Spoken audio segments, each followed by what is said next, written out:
जय सिया राम दोस्तों, कैसे हैं आप सब और कैसा चल रहा है आप लोगों का स्टडी एस्ट्रोलॉजी वैदिक एस्ट्रोलॉजी का जो सीरीज चल रहा है। आप लोगों का स्टडी कैसा चल रहा है? कुछ चीज़ें अगर आपको नहीं समझ में आ रही है तो डेफिनेटली आप लोग कमेंट कर सकते हैं। और जो लोग नए हैं तो चैनल को सब्सक्राइब एंड फॉलो ज़रूर कर लेना अगर आप एस्ट्रोलॉजी सीखना चाहते हैं तो। इस चैनल पे मैं सारे वीडियोस को फ्री में लेके अपलोड करूँगा।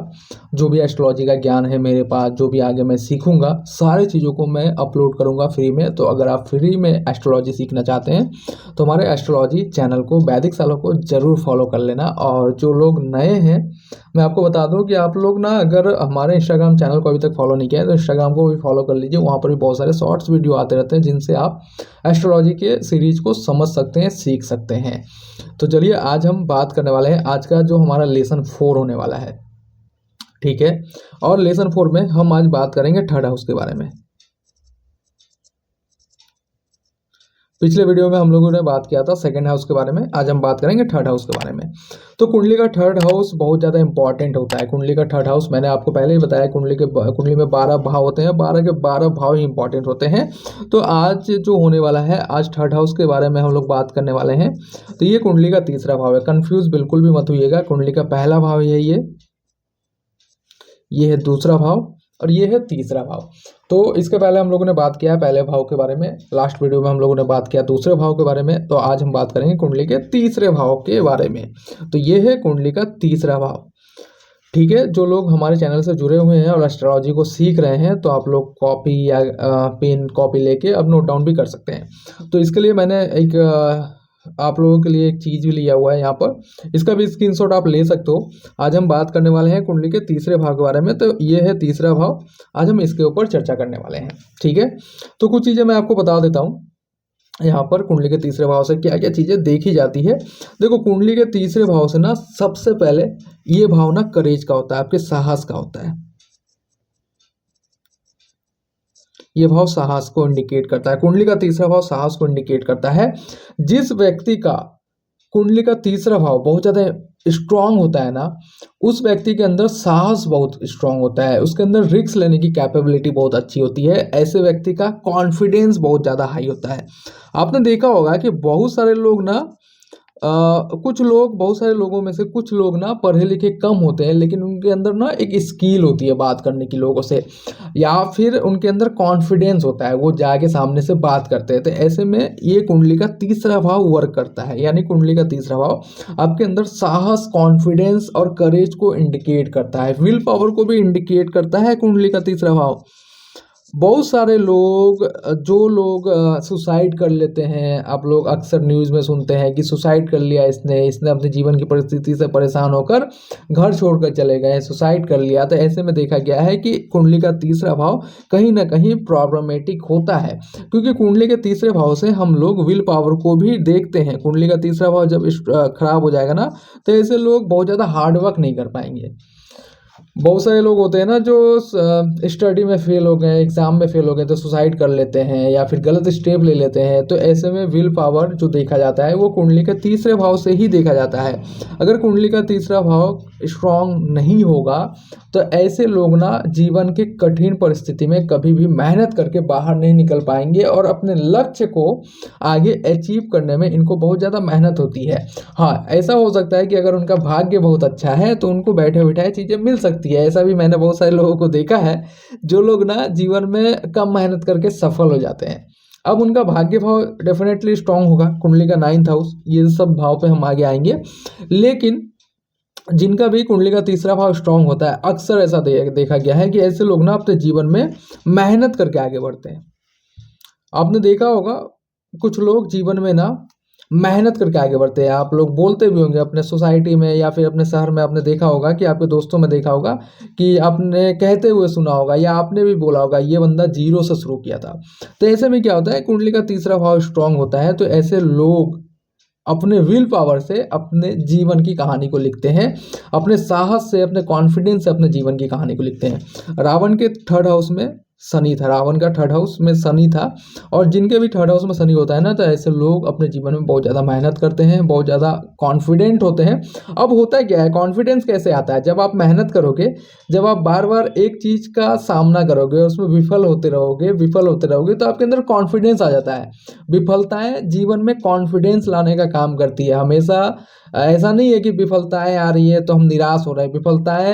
विफलताओं को जो स्वीकार करता है ना, ऐसे लोगों में कॉन्फिडेंस बहुत ज़्यादा स्ट्रांग हो जाता है, क्योंकि उसको ना बार बार प्रयास करने की आदत बढ़ जाती है। तो थर्ड हाउस स्ट्रांग होने से देखना, कुछ लोग हैं ना जल्दी हार नहीं मानते। कोई भी काम शुरू किया है वो उसमें डीप तक जाएंगे, उसमें रिसर्च करेंगे, लेकिन हार नहीं मानेंगे। तो ऐसे में कुंडली का थर्ड हाउस स्ट्रांग होता है उनका, तब वो बार बार प्रयास करते हैं। कुंडली का थर्ड हाउस से कम्युनिकेशन को भी देखा जाता है। कुंडली का थर्ड हाउस आपके कम्युनिकेशन का भी है। जिनका भी कुंडली का थर्ड हाउस जिनका भी कुंडली का थर्ड हाउस स्ट्रांग नहीं होगा ना, ऐसे लोग बहुत अच्छे से कम्युनिकेट नहीं कर पाएंगे। कुंडली का थर्ड हाउस कम्युनिकेशन का होता है। छोटी मोटी यात्राओं का भी होता है कुंडली का शॉर्ट हाउस, शॉर्ट ट्रेवल। कुंडली का थर्ड हाउस एडवेंचर का भी होता है। अब कुछ लोग रात के समय में शमशान चले जाते हैं, उनको डर नहीं लगता। कुछ लोग ट्रैवलिंग करते हैं, कुछ लोग पैरा राइडिंग करते हैं, बहुत तरह के शौक है, रिक्स वाला काम जो भी होता है। तो एडवेंचर जो होता है ना, ये कुंडली के थर्ड हाउस से देखते हैं। जिनका भी थर्ड हाउस स्ट्रांग हुआ है, ऐसे लोग खूब ज़्यादा एडवेंचर करेंगे। एडवेंचर का मतलब हो गया रात को शमशान में चले जाना, या फिर समुद्र में डुबकी लगाना, और भी होता है पैरा राइडिंग वगैरह, ऊपर से कूदना। तो ऐसे लोग ना एडवेंचर पे बहुत ज़्यादा बिलीव करते हैं, क्योंकि थर्ड हाउस आपको साहस देता है। थर्ड हाउस आपके विल पावर को स्ट्रांग करता है और आपके भीतर से डर को पूरे तरह से खत्म कर देता है। अब उल्टा इसका क्या है कि थर्ड हाउस जिनका वीक रहेगा, ऐसे लोग रात में ना घर से बाहर निकलेंगे ही नहीं निकलेंगे। आपने देखा होगा बहुत सारे रिश्तेदारों में या फिर फ्रेंड्स फैमिली में आपने देखा होगा कि कुछ लोग आते हैं तो रात में ना टॉयलेट जाने के लिए भी ना अपने मम्मी को या अपने भाई बहन को उठाते हैं। तो ऐसे में उनका थर्ड हाउस बहुत ज़्यादा स्ट्रांग नहीं होता है, थर्ड हाउस वीक रहता है, कमज़ोर रहता है, जिसके कारण वो क्या करते हैं कि उनको डर भय सताते रहता है। और कुंडली का थर्ड हाउस अगर स्ट्रांग नहीं है तो आपको एडवेंचर करने की क्षमता नहीं हो पाएगी, आपके भीतर डर भय सताता रहेगा। अब कुंडली का थर्ड हाउस आपके यंगर सिस्टर का भी होता है, यंगर सिस्टर, यंगर ब्रदर का भी होता है। आपने बहुत सारे लोगों को देखा होगा कि जिनका आ, अपने छोटे भाई बहन से नहीं बात नहीं होती है, छोटे भाई बहन से अंडरस्टैंडिंग मैच नहीं होती है। ऐसे में कुंडली का थर्ड हाउस रिस्पॉन्सिबल होता है।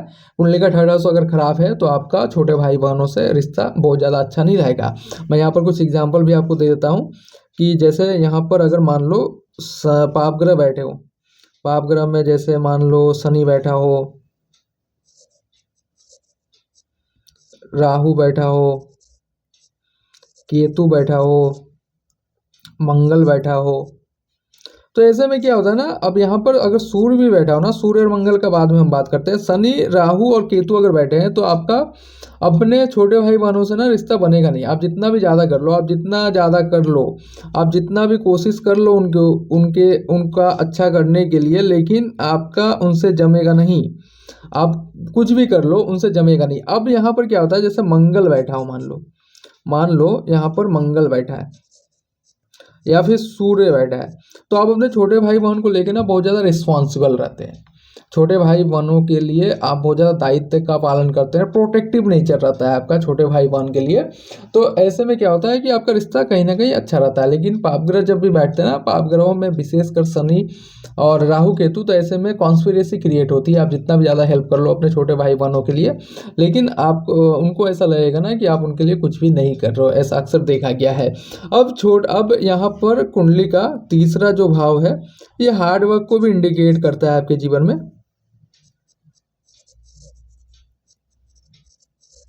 चीज़ें समझ में आ रही है ना आप लोगों को? कमेंट करके बताना चीज़ें समझ में आ रही है कि नहीं आ रही है। हार्डवर्क को इंडिकेट करता है, सेल्फ एफर्ट्स को इंडिकेट करता है। सेल्फ एफर्ट्स का मतलब ये होता है मेहनत, बार बार प्रयास करना। अब कुंडली का तीसरा भाव जिनका भी स्ट्रांग होता है, ऐसे लोग हार्डवर्क बहुत करते हैं, बहुत मेहनती होते हैं। और ऐसे लोगों के जीवन में आपने देखा होगा अगर आप एस्ट्रोलॉजी सीख रहे हैं और आपके आसपास में कोई थर्ड हाउस वाला है, थर्ड हाउस जिसका स्ट्रांग है, और विशेषकर थर्ड हाउस में अगर शनि बैठा हुआ है या फिर मंगल बैठा हुआ है या फिर राहु केतु बैठा हुआ है, तो ऐसे लोग ना अपने जीवन में बहुत ज़्यादा प्रयास करते हैं। किसी काम को तो एक बार में ये लोग छोड़ते ही नहीं है, बार बार प्रयास करेंगे जब तक उस पर वो लोग बहुत ज़्यादा जिद्दी भी हो जाते हैं।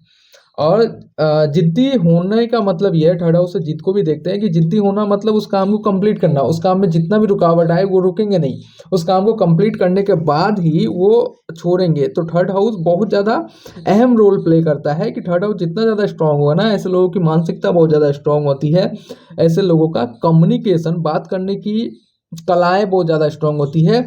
ये थर्ड हाउस ना यहाँ पर और एक चीज़ इंडिकेट करता है, थर्ड हाउस लिखने की कला को भी इंडिकेट करता है। तो ये लेखन को भी इंडिकेट करता है थर्ड हाउस। तो जिनका भी थर्ड हाउस स्ट्रांग होता है, ऐसे लोग अच्छे राइटर भी बनते हैं, लेखन में जाते हैं, कवि बनते हैं, अच्छा लेखक बनते हैं। अब मैं आपको दिखा देता हूँ यहाँ पर कुछ चीज़ें कि क्या क्या चीज़ें इंडिकेट कर रही है यहाँ पर। देखो थर्ड हाउस यहाँ पर क्या क्या चीज़ों को इंडिकेट कर रहा है। देखो छोटे भाई बहन को, स्वयं का पराक्रम, धैर्य, धैर्य मतलब पेशेंस, मतलब एक बार में कोई काम नहीं हुआ तो हम दोबारा प्रयास करेंगे, तीसरा बार प्रयास करेंगे। आयु, माता की मृत्यु, गुप्त शत्रु को भी इंडिकेट करता है आपका तीसरा हाउस, ठीक है। श्वास संबंधी रोग, गले, इन सब चीज़ों को इंडिकेट करता है। विशेषकर जो कुंडली का तीसरा भाव इन सब बातों को इंडिकेशन देता है। आप ये नोट डाउन भी कर सकते हैं या फिर इसका स्क्रीनशॉट भी ले सकते हैं। तो आज हम लोगों ने बात किया है कुंडली के तीसरे भाव के लिए। देखो तीसरा भाव जिनका स्ट्रांग नहीं है ना, ये लोग अपने इमोशंस को बाहर नहीं ला पाते हैं, यानी दूसरों को समझा नहीं पाते। तो ऐसे में बहुत अच्छी रेमेडीज़ है, आप सब कर सकते हैं जिनका भी थर्ड हाउस स्ट्रांग नहीं है।